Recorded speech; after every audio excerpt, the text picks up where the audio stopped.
बात करेंगे ज़फ़र हिलाली साहब, इस वक्त हमें उन्होंने ज्वाइन किया है। बहुत शुक्रिया ज़फ़र हिलाली साहब आपके वक्त का।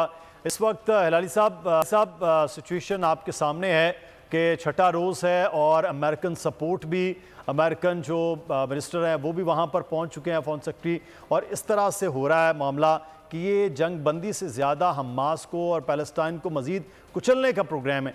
इस असना में हम देख रहे हैं कि जो स्पेशली OIC है, अरब कंट्रीज़ है, वो खामोश। क्या वजह सर?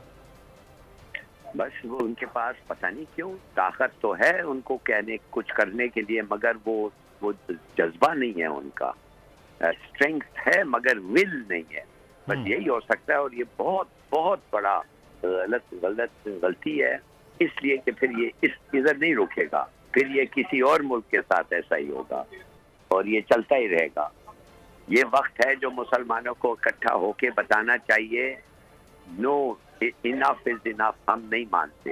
नहीं तो ये आदमी हर मुल्क के साथ हो सकता है, मुसलमान जिधर भी हैं, और हम हैं पाकिस्तान, हिंदुस्तान में 200 मिलियन मुसलमान हैं, उनके खिलाफ अगर हिंदू मुठी शुरू हो जाए तो आप मुझे बताएं क्या होगा।